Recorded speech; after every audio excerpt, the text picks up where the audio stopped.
श्री राम समर्थ। अगस्त 25। हम भगवान के लिए यहाँ आए हैं। हम जब तक सपना देखते रहते हैं तब तक सपना ही सत्य है, ऐसा हमें लगता है। उसी प्रकार जब तक भगवान का सत्यत्व हमें ठीक नहीं समझता तब तक इस समस्त मिथ्या जगत को हम भ्रम से सत्य ही माना करते हैं। जो सदा बना रहता है वही यथार्थ सत्य है। हम रास्ता भूल गए हैं। इतना भी समझ में आ गया तो भी सत्य की ओर जा पाते हैं। मन को विषय में लगाने पर समाधान का अनुभव नहीं होगा। हमारा समाधान जहाँ भंग होता है वह रास्ता जरूर गलत होता है। चीता जैसे गुड़ की डली से चिपक जाता है, चाहे गर्दन टूट जाए पर वह डली को छोड़ता नहीं, वैसे ही मनुष्य विषय को छोड़ते नहीं। इसे क्या करे? जो अनुभव से सच्चे समझदार होते हैं वे ही विषय सुख का त्याग करते हैं, और जिनकी यह विषयासक्ति छूट गई उन्हीं को वह विषय मिथ्या है ऐसा अनुभव होता है। हमारा समाधान क्यों भंग होता है? इसलिए कि हमें लगता है कि जो अभी हमारे पास है उसके बदले कुछ और भी हो। जो वस्तु जहाँ रखी है उस जगह को छोड़कर हम उसे चाहे तीनों लोक में खोजने का प्रयत्न करें वह हमें नहीं मिलेगी। उसी प्रकार जिस वस्तु में संतोष है ही नहीं उसमें हम उसे कितना ही ढूंढे वह हमें नहीं मिलेगी। संतोष केवल भगवान के चरणों में ही है।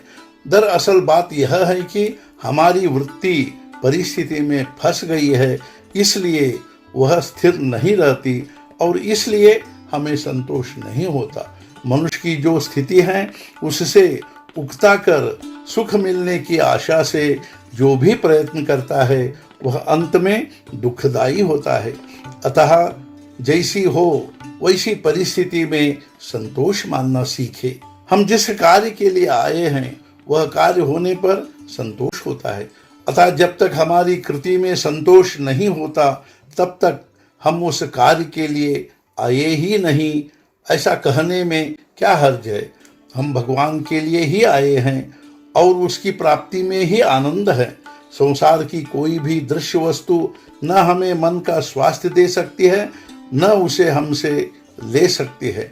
मन भगवान के चरणों में लीन होगा तभी उसे स्वास्थ्य मिलेगा।